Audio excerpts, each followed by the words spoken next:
Happiness. What exactly is it? An emotion, a state of mind, something that lies deeply within the core of our heart.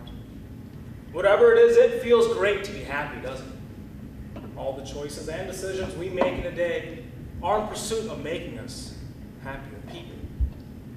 But being happy is much easier said than done. In a recent survey taken by the Organization for Economic Cooperation and Development, people across 37 countries rated their satisfaction in life on a scale of 1 to 10, with 10 being the highest. The average at the end of that survey, a low 6.6. Above average, perhaps, but shows that still a large portion of people are unhappy. All too many people try to find happiness within an elusive goal, which is probably why the result of this survey was a 6.6. In order to live our lives to the fullest, we need happiness. And in order to find happiness, we need to first define what it is. Look at the reasons why it's so elusive. See its practical benefits. And then finally, we can search for ways to reach greater heights of happiness. Most people don't wake up in the morning going, "May I please suffer the whole day?"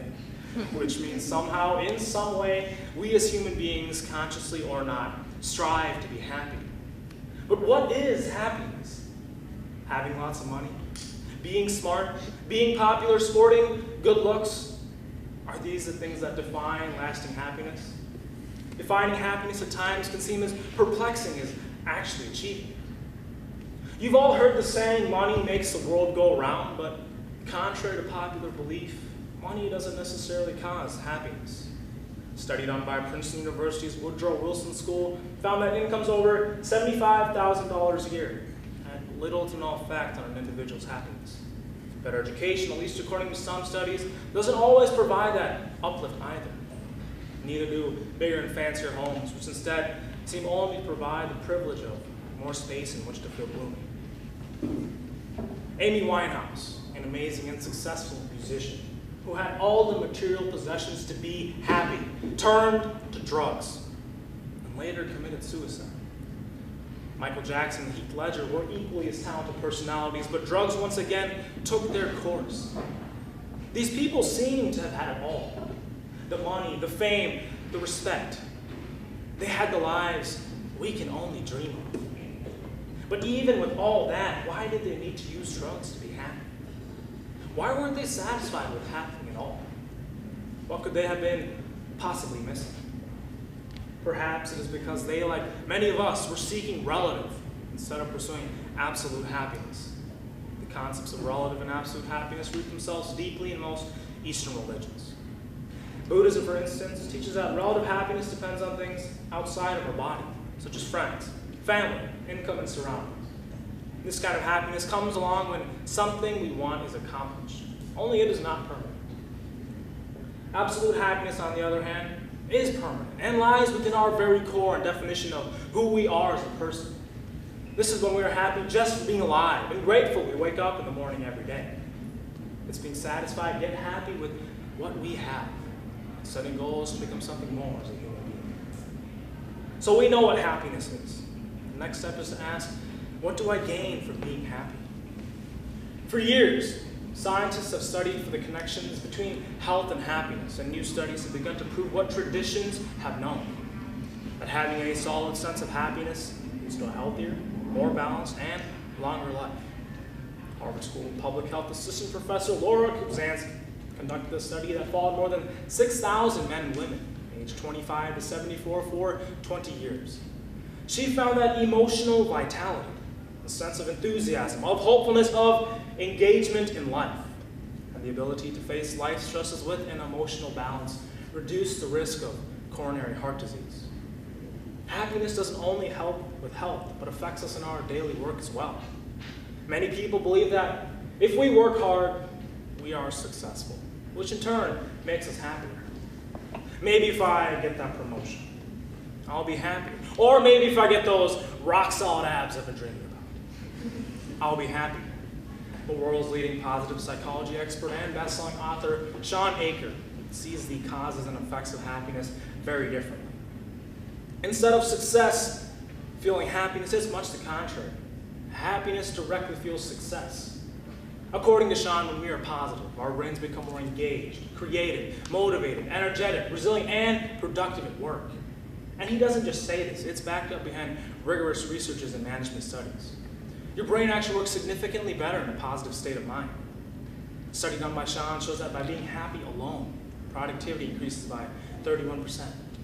You're 40% more likely to receive a promotion at a job. Nearly 10 times more engaged at work, live longer, and get better grades. Just by being happy, all of this is possible. So the natural thing to ask is, how? The shelves of happiness in bookstores are not crowded with titles. And it seems clear that no single prescription will work for everyone. With so many strategies and variations on pursuing happiness, it's hard to pinpoint an exact path. Caught up in our busy, fast-paced lives, we rarely contemplate on how happy we truly are. How many people in this room wake up and take a moment to appreciate the fact that you woke up in the first place? How many of us are willing to give to others unconditionally? How many of us, when looking back at our lives, see the positives triumph over the negatives? And how many of us, if asked, have you ever been truly happy, would say yes, without a doubt? There is a mind-boggling range of options when it comes to finding happiness. But if you take a collective look at all the solutions that are offered, they can be narrowed down to 3 basic principles. Having emotional vitality, or a sense of enthusiasm to live life to the fullest, is the basis of these teachings. Possessing an optimistic perspective that good things can and will happen in life builds on top of that. And finally, establishing and having a supportive network of friends and family holds everything together. Sure, I may sound like just another over-optimistic motivational speaker who thinks happiness is done easier than said. But we need to understand that no thing or nobody will give us our happiness. Our happiness will continue to be defined by our genes and our environment unless we can make conscious changes to our mindsets and habits. As the Dalai Lama himself said, happiness is not something ready-made. It comes from our own actions. If we can change our habits and mindsets, our happiness will no longer remain under the tyranny of our genes, childhood, and environment, and we can achieve happiness, no matter what life decides to throw us.